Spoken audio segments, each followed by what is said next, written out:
Le Centre de recherche en sciences naturelles et de l'environnement, CRISNE en sigle, a organisé en date du 5 au 6 mars 2026, dans l'une des salles des réunions de Léoncy, une réunion de lancement officiel du projet Gestion durable et conservation des ressources aquatiques au Burundi, évaluation écologique des impacts et des changements d'usage des terres en zone rurale. Étaient conviés à cette réunion certains cadres de l'OBPE, Isabu, INSP, Régie des eaux, sans oublier l'administrateur de la commune Rutana.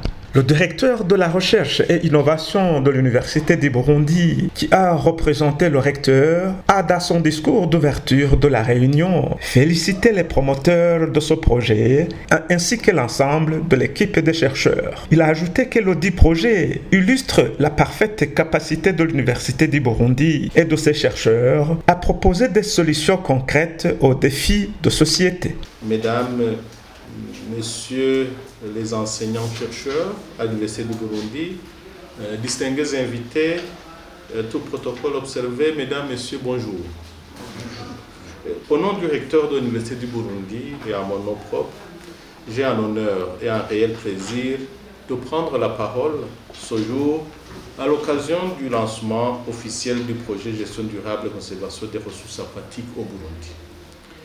Je tiens avant tout à féliciter chaleureusement les promoteurs de ce projet, le professeur Gaspard Banyangimbona et le professeur Hugo Gant, ainsi que l'ensemble de l'équipe de recherche. L'obtention de ce financement compétitif auprès du VRIR-IOS constitue une reconnaissance méritée de la qualité scientifique de leurs travaux et de la pertinence de leur démarche. Je souhaite également exprimer notre profonde gratitude au VRIR-IOS et au Royaume de Belgique pour leur soutien constant à la recherche scientifique en Afrique et particulièrement au Burundi.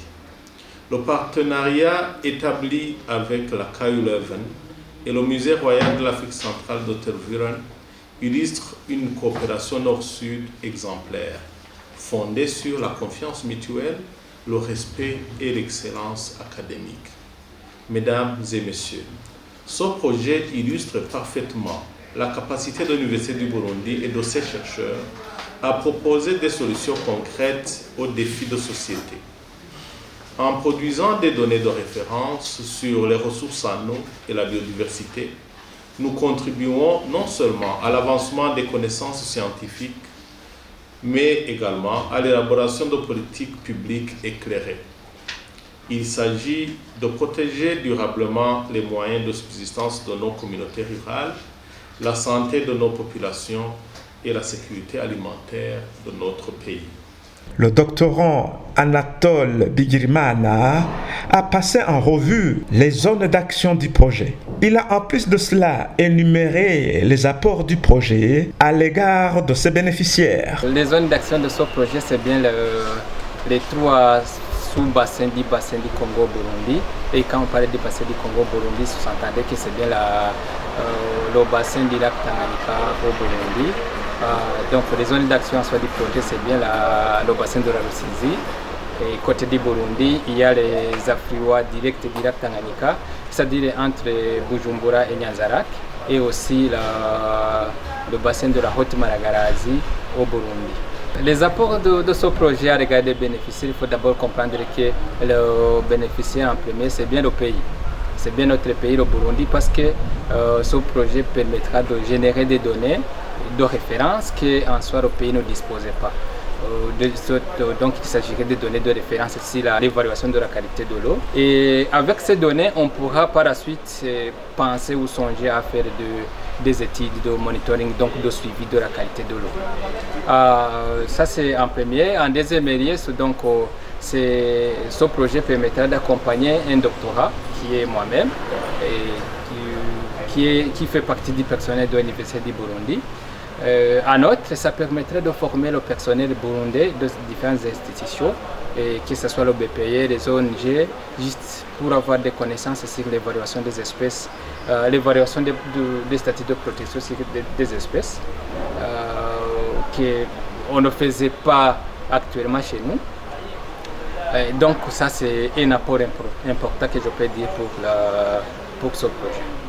Il n'a pas manqué de souligner les contributions de ce projet à l'atteinte des objectifs d'un Burundi pays émergent en 2040 et développé en 2060. Merci Padre. Burundi émergent, Burundi développé, cela veut dire que c'est bien le pays qui est en développement, qui est en phase de se développer. Et cela ne peut pas bien se faire si on oublie l'environnement. Et donc, ce projet va permettre de générer des données de référence, comme je disais, donc qui permettront l'évaluation des industries qu'on va installer par la suite, et donc toutes les activités de développement qu'on va mettre en place et qui peut impacter les zones aquatiques. Donc ça va permettre qu'il y ait une évaluation efficace. Ça c'est un. Deuxièmement, ça va permettre qu'on identifie des écosystèmes vulnérables de notre écosystème afin de les protéger. Donc protéger ces habitats signifie aussi protéger la biodiversité qui est là. Quant à M. Emmanuel Vreven, du Musée royal d'Afrique centrale en Belgique, celui-ci a passé au peigne fin les objectifs et principaux du projet.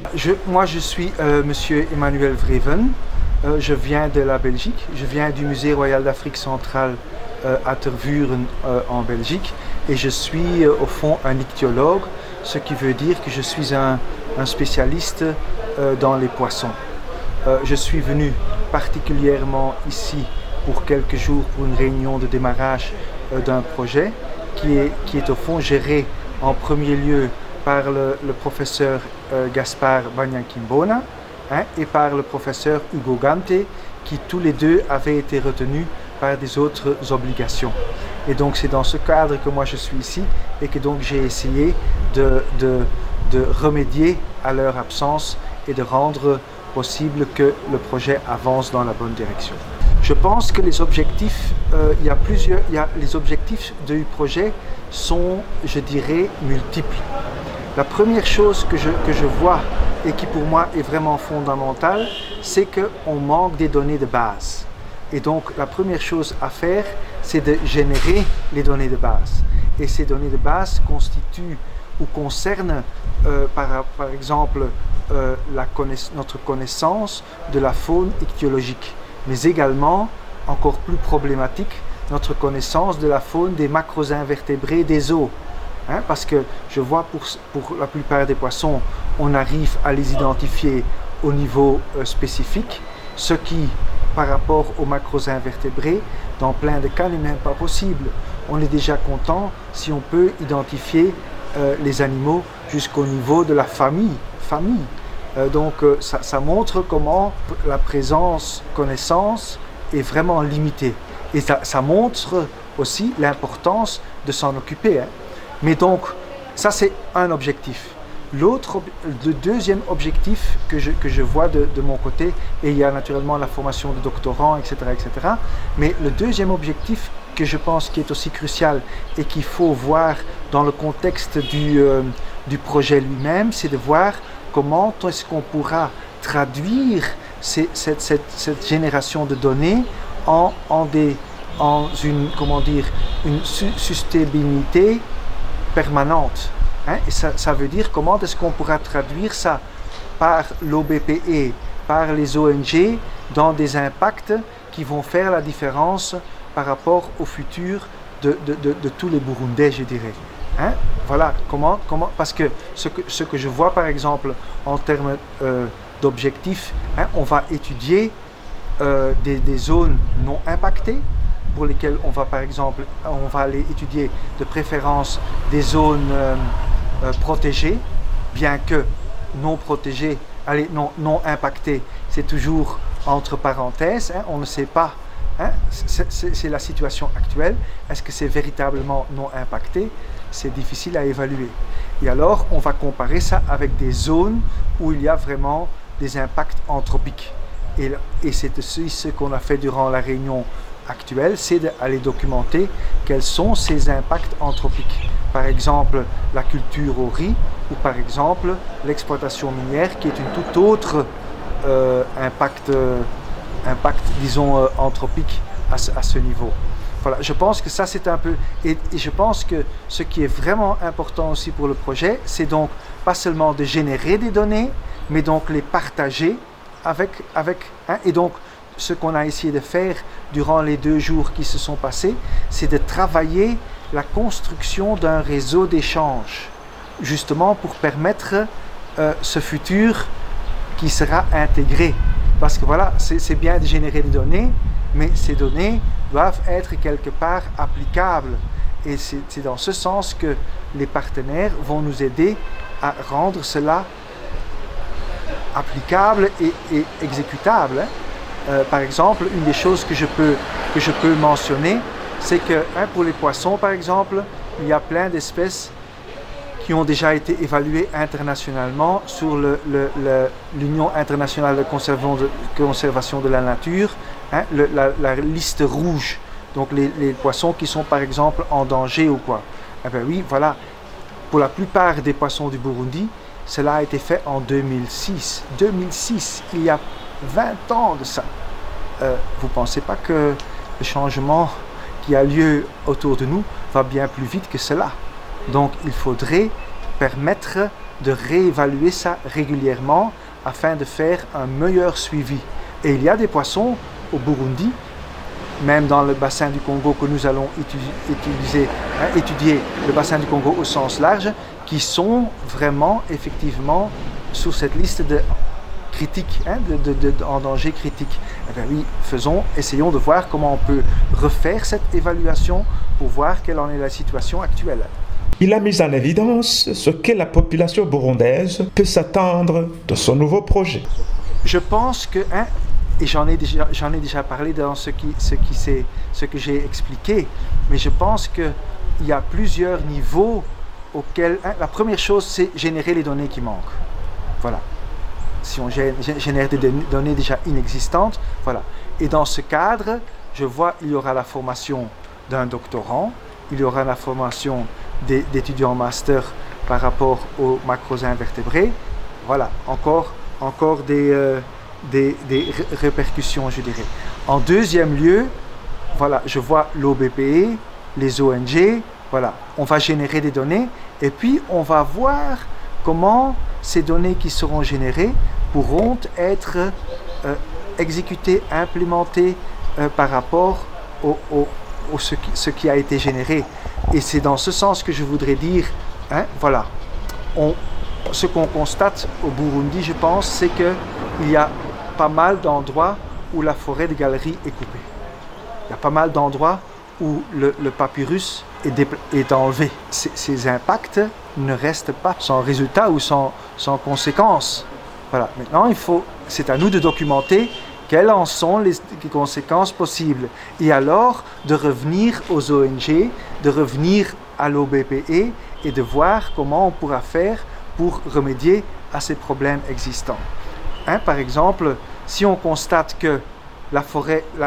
parce que ce qui est intéressant, par exemple, c'est qu'on sait déjà que quand la forêt disparaît, les insectes qui tombent de la forêt dans l'eau sont une source très importante de protéines pour les poissons qui vivent dans cette rivière, qui ne viennent naturellement pas directement de la rivière. Ça vient de ces arbres. Si ces arbres disparaissent, cette source n'est plus là, et donc probablement il y aura un impact important sur la faune des poissons qui vivent dans cette rivière.